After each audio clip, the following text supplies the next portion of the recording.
The hidden psychological damage of social media. What if the apps you use every day, the ones you scroll through without thinking, are slowly changing your brain, your confidence, and your sense of reality? What if the biggest threat to your mental health is something you willingly open dozens of times a day? Social media was supposed to connect us, but what if it's quietly breaking us instead? Today, we're diving deep into the hidden psychological damage of social media, what it's really doing to your mind, and why most people don't even realize it. Stay with me until the end, because what you're about to hear might completely change the way you use your phone. Part 1. The illusion of connection. Let's start with the biggest lie social media tells you. You're connected. You have hundreds, maybe thousands of followers. You like posts. You comment. You share stories. But let me ask you something. When was the last time you had a real conversation? A deep one? Without distractions? Social media creates the illusion of connection.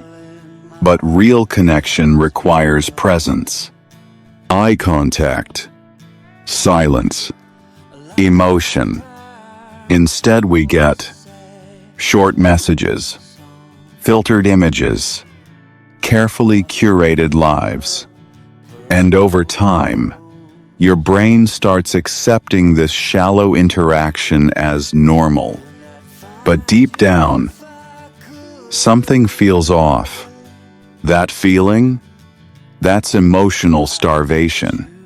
Part 2. The comparison trap. Now let's talk about comparison, because this is where the real damage begins.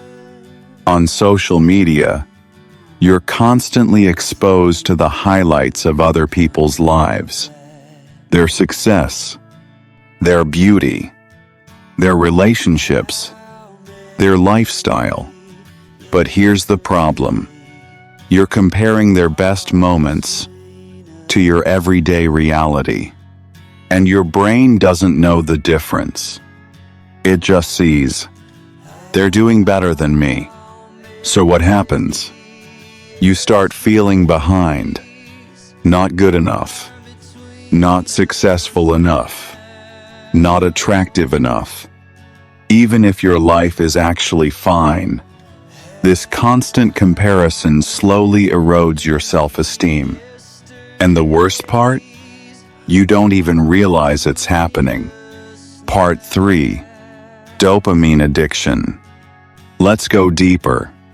Because social media isn't just psychological, it's neurological. Every time you get a like, a comment, a notification, your brain releases dopamine, that little hit of pleasure, and your brain starts learning. Do this again. So you check your phone more, scroll more, post more, seek more validation. And before you know it, you're not using social media. Social media is using you. You wake up and check your phone. You feel bored, you scroll. You feel stressed, you scroll. It becomes automatic, a habit, an addiction. And like any addiction, the more you consume, the less satisfied you feel. Part 4. Attention span destruction. Here's something most people don't talk about. Social media is destroying your attention span. Think about it. Short videos, fast cuts, endless scrolling. Your brain is constantly jumping from one thing to another. No depth, no focus, no stillness. And over time, your brain adapts. It becomes harder to read a book, focus on work, have long conversations, stay present, because your mind is now trained for speed, not depth. And this affects everything: your productivity, your relationships, your ability to think clearly. You become restless, easily distracted, mentally exhausted, without even knowing why. Part 5. Identity confusion. Now let's talk about something deeper. Identity. Social media encourages you to build a version of yourself that gets approval. You post what people like. You say what gets engagement. You present what looks good. And slowly, you start becoming that version. Not the real you, but the performative you. And over time, you lose touch with who you actually are. You begin to ask, do I really like this? Or do I just like the attention it gets? Am I being myself? Or am I playing a role? This creates internal confusion, because your real identity and your online identity start to separate. Part 6. Anxiety and overthinking. Let's be honest. Social media has made people more anxious. You overthink what you post. You overanalyze who viewed your story. You wonder why someone didn't reply. Small things start to feel big. Your mood becomes dependent on likes, replies, attention. And when that validation isn't there, you feel rejected, even if nothing actually happened. This constant mental noise creates anxiety and keeps your mind in a state of tension.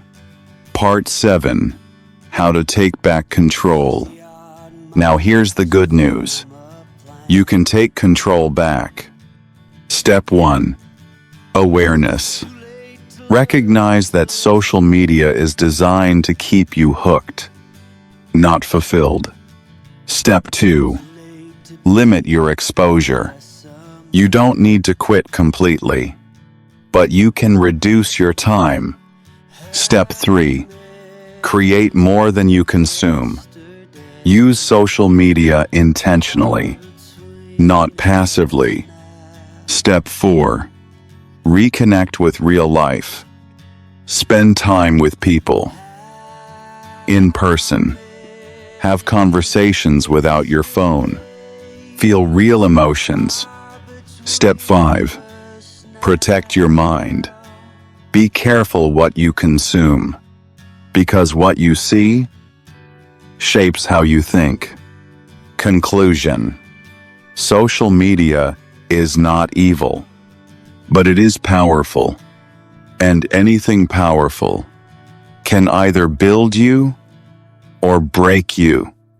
Right now, most people are using it unconsciously and paying the price mentally. But you don't have to be one of them. You can choose awareness. You can choose control. And most importantly, you can choose to protect your mind. Because at the end of the day, your attention is your life. And whatever controls your attention controls you. If this video made you think, make sure to like, subscribe, and share it with someone who needs to hear this. And tell me in the comments, do you think social media is helping us or hurting us? Let's talk about it.